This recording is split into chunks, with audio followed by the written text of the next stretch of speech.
like to introduce you this morning to our son, Gabriel. In January 2009, we found out shortly before I turned 41 that I was 10 weeks pregnant. Like most expectant parents, we were thrilled and couldn't wait to meet this little person. During the routine anatomy check ultrasound at 20 weeks, the tech discovered what she suspected was a mass in Gabriel's heart. We were sent to a hospital in Cleveland for a more detailed level 2 ultrasound, and at 23 weeks gestation, we were introduced to the world of congenital heart defects. It was determined that the mass was actually scar tissue around his practically non-existent left ventricle.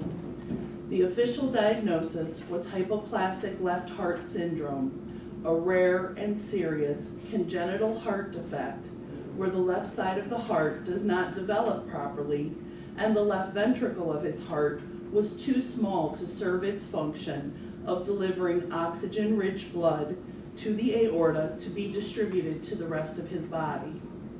We were offered 3 options: immediate termination of the pregnancy, comfort care for the short time that he might live without medical interventions, or a series of 3 surgeries that might improve his quality of life but would never fix his heart or cure the hypoplastic left heart.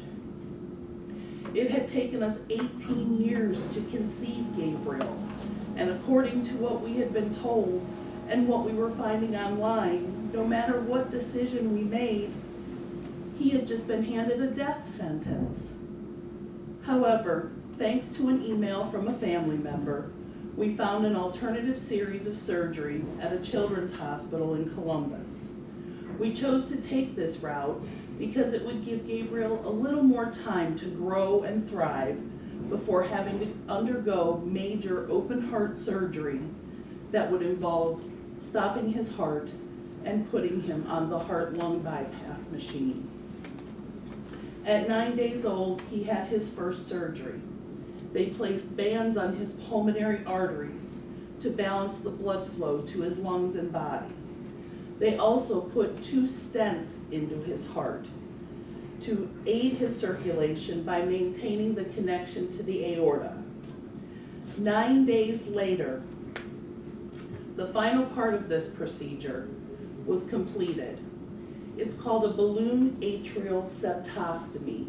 They thread a catheter into your heart, inflate a balloon, and pull it through a hole in your heart in order to help the oxygen-rich and oxygen-poor blood to mix and flow better between the 2 top chambers of his heart. After 5 days of recovery, we were finally allowed to take him home for the first time. He was 3 weeks old. Over the next 4 months, we were required to keep a daily log of his feed times and amounts, his weight, and his pulse oxygen level readings. Every week we were going to see the pediatrician or the cardiologist. We enjoyed life at home as a family for about 5 weeks before he was readmitted to the hospital to have his second septostomy. The first one had started to heal on its own. On the outside, this resulted in low feeds, heavier breathing, falling asleep earlier during feeding, and minimal weight gain. We were in the hospital 3 days this time before they sent us home. A little over 2 weeks later, after a routine checkup, he was admitted to the hospital again. This time we had to put another stent in his heart to reopen the area to its original size. This resulted in a 4-day hospital stay.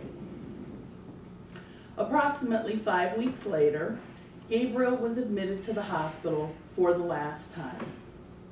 There were concerns about the overall function of his heart, the low feeds, and the lack of weight gain during the previous week. 4 days later, on the day that he turned 4 months old, he had his stage 2 surgery. They stopped his heart, put him on the heart-lung bypass machine, and replumbed his heart. Excuse me.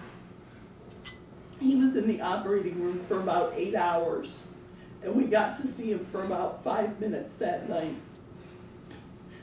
During the next 2 weeks, he fought a valiant battle to come back to us. However, he needed CPR twice. They found blood clots throughout both of his lungs, and one that was completely blocking his left pulmonary artery and the blood flow to his left lung. His brain started bleeding in 3 places on Christmas, and he was unable to maintain a stable oxygen level. Then they found a blood clot in the left ventricle of his heart. On New Year's Eve, we held Gabriel for the last time as his body failed and he died peacefully in our arms. Gabriel was 1 in 100. Approximately 1 of every 100 babies is born with a congenital heart defect.